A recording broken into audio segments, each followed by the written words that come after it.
Alright everybody, I've been mentioning it, and it is finally here. Tutorials based off of my techniques. Recently, I've been having a lot of questions about my grip technique for revolver. So far, what I do is entirely optimized for myself based off of results that I've seen with my own shooting. Before we get any further, I have to emphasize that this is simply and only a video about my personal grip technique and nothing more, nothing less. So if you're expecting a reload tutorial, I apologize, but you're gonna have to wait a little bit longer, although it is coming. So you do have something to look forward to here. It's just not right this second. It's important to understand that the best technique from individual to individual might not look the same always. Like if you just think about the sheer number of variables going into something as complicated and complex as two human hands, there's so much. You got different dimensions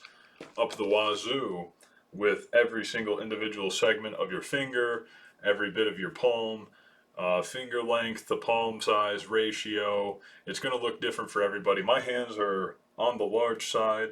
They're not like the biggest, most gigantic hands, but I mean, this is an end frame revolver. Like my palm can pretty much swallow the overall silhouette of the end frame itself. It's not going to be the same for everybody. There's no reason to think that everybody should have the same grip. And it all comes down to personal experience, getting out to the range, feeling it out, seeing the results, and judging based off of your results and times what works best for you and what you should stick with, what you should avoid, and maybe what you should try next. So with all that said, I'm more than happy to share my personal double action revolver grip technique on an end frame. So getting right to business here, I am left-handed. I'm going to show you my left-handed grip. I'll also show you my right-handed grip, but just know it's essentially the same. I just flip-flop it, and it works for me. So here's my end frame. I'm just going to reach out and grab it with my left hand, just like this. All right, so what's going on here is I have my thumb pretty much set into this crease right here of the grip, and this is also the same on rubber grips here too. This is the same shape. This grip is the same grip as this, and as you can see, it's the same exact profile. I will say these might be a little thicker. Like the Jerry Mitchell grips sit just a touch slimmer than these rubber grips up here, but it's overall the same profile that you're seeing, the same shape. So the thumb goes there, fingers crammed pretty much all the way to the trigger guard. As you can see, my knuckle is actually touching the trigger guard. So in the rear here, you can see that I essentially don't let any of the back strap show. And that's just to get my hand higher up so it's a lot closer to the bore axis, right? I don't want the bore axis being way above my hand like this, and now it has all that leverage to wiggle around and move. So I adjust it as high as I can. Sometimes my webbing even wraps around the top even. Like I can pull the webbing back and and then it wraps over the top. That happens sometimes. I'd argue the higher you can hold a double action revolver, the better for just overall recoil control and the muzzle flip. You'll get less of that. So this motion right here. Other than that, my fingers just kind of naturally curl around and don't do a whole lot. I do tend to grip a little on the harder side with my pinky and ring finger down here at the bottom. My middle and pointer finger, or the trigger finger, they don't do a whole lot of work. I do clamp firmly, but not like to the point where I'm like shaking. I don't know if you can see that. I'd be shaking right now. This is like death grip on it. But really, just a nice firm grip, right? Now the second hand, the offhand, what I do is, see all this open space here? We have this, I do believe, Ben Stagger, is that his name? Is that how you pronounce it? I see his name and immediately just want to say Stoger. But anyway, I of course listen to him. You know, he's one of the good instructional shooters on the platform here on YouTube. He calls it the void, so I'm going to call it the void as well. So, with my offhand, I'm looking to fill this void here. And essentially the idea is to get as much as my offhand palm planted directly to the open space of the grip that my strong hand leaves open and available. So get as much of that palm in there. Just before I move on, notice how far down the revolver is into my hands. Like it's pretty much like sank into my hands. Always sink it way down into my hand as far as possible. Now what's happening on the other side is I have my thumb behind the blast shield here. So when I refer to blast shield, I refer to the material that is behind the cylinder that extends off the back face of the frame on the inside, and that is what I put my thumb on. Now what's going on here is this hand typically has more of a death grip than this hand, alright? And now this is like generally across the board accepted as like the best way to do it. Having your offhand do most of the serious grunt work of gripping the gun, and then having your strong hand being more focused on just accurately pulling that trigger straight back and not pulling your shots, and also being able to fire quickly. So what's going on here, we have the empty space there. Here comes my palm. Boom. Sinks pretty good in there.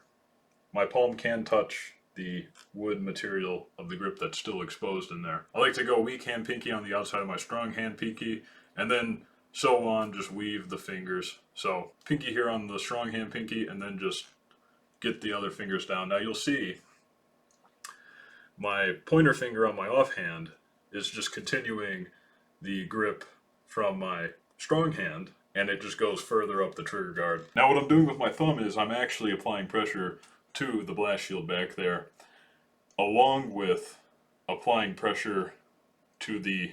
I'm essentially pinching the gun like this, right? So you see here, I pinch the gun. Pinch. This is what I'm doing. And so there's a pinch there, but not only is there a pinch there, but you're also filling in that void with your palm, wrapping these fingers around, and you're clamping here. And the kind of angle of this clamp that I'm doing, it's almost kind of like a 45-degree clamp that's like going this way. I get my palm back here, wrap the fingers around, and then just firmly grip. So that paired with like this pinching that I'm doing with my thumb and pointer finger really locks that gun into place. Now you'll see there is some movement to my muzzle, right? Now that's kind of to be expected. Generally speaking, I'm not sure I've ever even seen anybody who's able to shoot a double action revolver at speed with a fast pace without having any sort of wiggle with the muzzle up there. Like there's always going to be some little, there's always going to be just little tiny micro shakes and little tiny things about it. But also, I mean, if you notice, you get further away,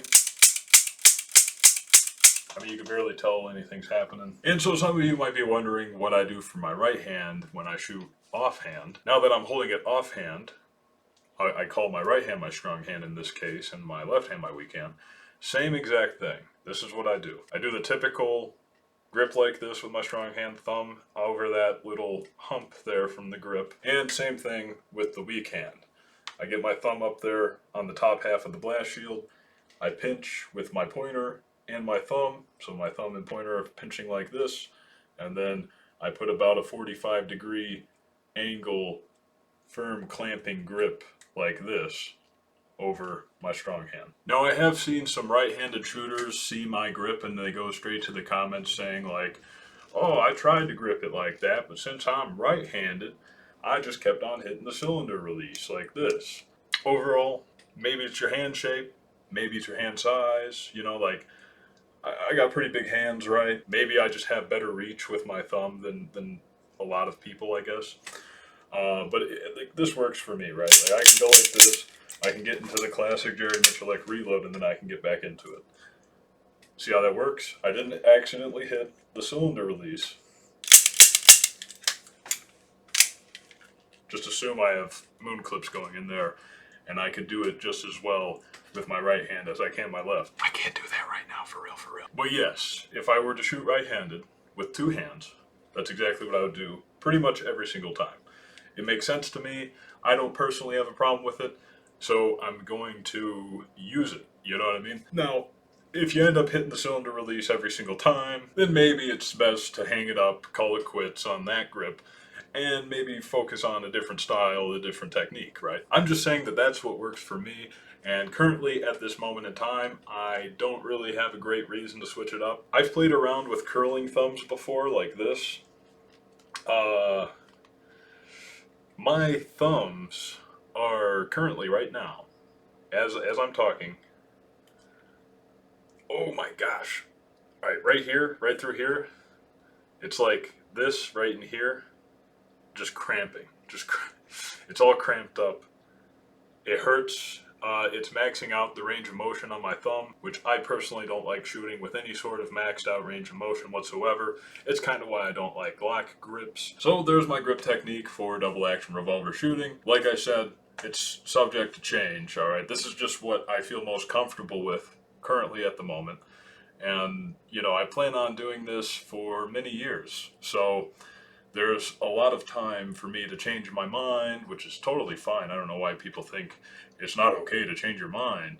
It's like, no, you're going to do what's best for you in the moment, and there's no reason not to. But I'm going to stick to what I notice works best for me at any given moment, and anyone who doesn't do that would just be a little bit silly looking. But yeah, it's pretty funny. Every once in a while I get comments about my grip, right? And it's always by people who generally don't shoot as fast as I do. So it's like, wonder what's going on there. Why is this guy trying to tell me what to do?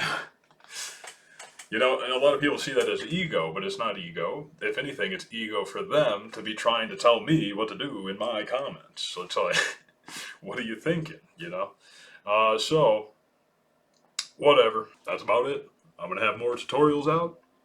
That left-hand revolver reload's coming. I promise. I think I do want to put out a do's and don'ts video. So at least the information will be right here on my channel, and no one's going to complain that, oh, you never told me about this. Well, I'm going to tell you about it before you're able to do it through my tutorials. So, have a decent day. How about that?